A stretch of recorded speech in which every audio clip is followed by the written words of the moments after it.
तो सीधे मुद्दे पर आते हैं। आज के इस विश्लेषण में हम हिस्ट्री की एक ऐसी सच्ची घटना पर बात करने वाले हैं जो सच कहूं तो किसी हॉलीवुड थ्रिलर से कम नहीं है। ह्यू ग्लास, ये नाम शायद सुना हो, पर इनकी कहानी काल्पनिक नहीं है। ये एक ऐसी स्पाइन चिलिंग स्टोरी है जहां इंसानी जिद ने मतलब लिटरली मौत को मात दे दी थी। इस चर्चा के जरिए हम उन फैक्ट्स को समझेंगे जिन्होंने एक असंभव सफर को मुकम्मल किया। तो इस हैरानंगेज सफर के लिए तैयार हो जाइए। पहला हिस्सा है in the jaws of death, यानी मौत के जबड़े में।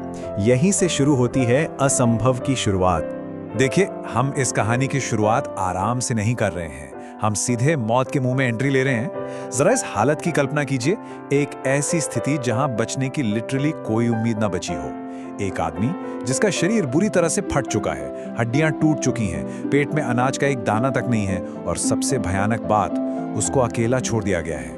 बिल्कुल अकेले, एक घने डरावने जंगल में, सिर्फ मरने के लिए। ये कोई मूवी का सीन नहीं चल रहा है, ये हिस्ट्री का एक डार्क टेरिफाइंग सच है। इस हालत को देखकर किसी को भी लगेगा कि बस अब आखिरी सांस आने ही वाली है। और यहीं से सबसे बड़ा, सबसे थ्रिलिंग सवाल पैदा होता है, क्या इतनी खौफनाक हालत में कोई जिंदा बच सकता है?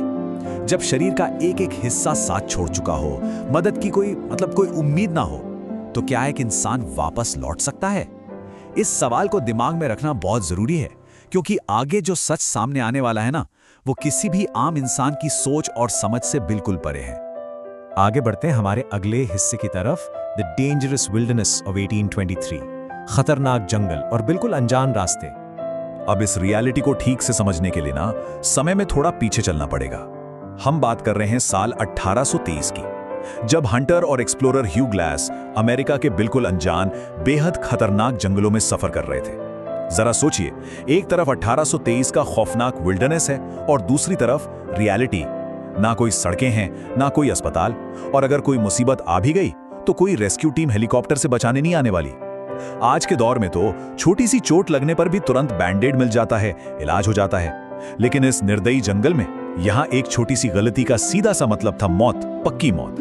इस सफर का तीसरा हिस्सा है द फेरोशियस बेयर अटैक, एक बेहद भयानक और जानलेवा पल।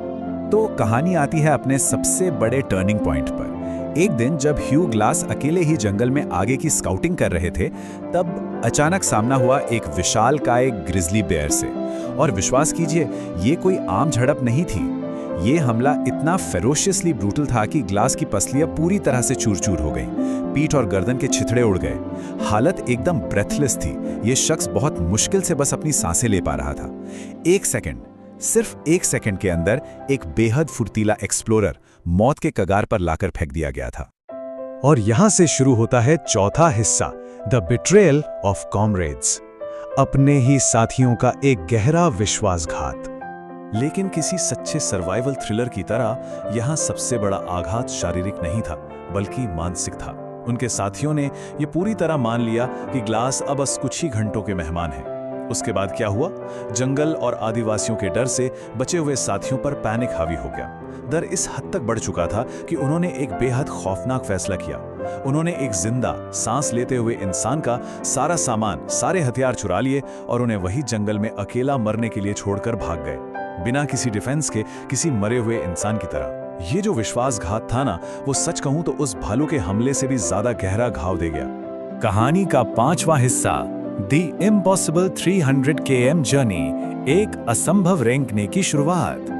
यहीं से एक ऐसी कहानी जन्म लेती है जो इंसानी इतिहास में हमेशा हमेशा के लिए दर्ज हो गई। एक अकेले, बिना हथियार और लगभग टूट चुके इंसान के सामने फैला था एक अनजान दुश्मन जंगल, 300 किलोमीटर्स।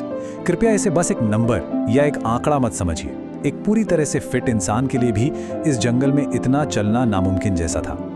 लेकिन एक ऐसा शख्स जिसके पास खड़े होने की भी ताकत नहीं थी, उसने इन 300 किलोमीटरों को रेंगते हुए, घसीटते हुए पार करने का फैसला किया। जिंदा रहने की बेपनाह आग एक इंसान से क्या नहीं करवा सकती। ग्लास ने हार नहीं मानी। दिनों तक जमीन पर रेंगते रहना, जिंदा रहने के लिए घास और जंगली बेरीज चबाना, यहां तक कि जानवरों द्वारा छोड़ा गया सड़ा हुआ मांस भी खाना पड़ा उन्हें। नदी की तेज धाराओं और भूखे भेड़ियों से बच बच कर आगे बढ़ना। और इस सब के बीच दिमाग में सिर्फ और सिर्फ एक ही बात चल रही थी कि मुझे किसी भी कीमत पर जिंदा वापस लौटना है। ये पूरा सफर एक सांस रोक देने वाले थ्रिलर की तरह था, जहां हर एक कदम पर मौत खड़ी इंतजार कर रही थी। और आखिरकार वो पल आ ही गया जिसने सबकी आंखें खुली की खुली रख दी। The dead man returns. एक लंबा दर्दनाक सफर तय करने के बाद ह्यू ग्लास अपने घिसते हुए जख्मी कदमों के साथ एक फोर्ट यानी किले तक पहुंचने में कामयाब हो गए। एक पल के लिए सोचिए, उन साथियों का क्या हाल हुआ होगा जिन्होंने अपने होशो हवास में उन्हें मौत के हवाले कर दिया था। जिस आदमी को वो लोग कब का मरा हुआ समझ चुके थे, वो एक भूतिया आकार की तरह उनके सामने जिंदा खड़ा था। ये कोई जादू या चमत्कार नहीं था, ये इंसानी इरादे की, एक पक्की विल पावर की सबसे बड़ी जीत थी। और आखिरी हिस्सा, द रिफ्यूजल टू सरेंडर, हार मानने से साफ इनकार। ये पूरी कथा ऊपर से देखने में एक बेहद शानदार थ्रिलर की तरह जरूर लगती है, लेकिन इसका जो असली कोर है, इसका साइकोलॉजिकल विश्लेषण कुछ और ही कहता है।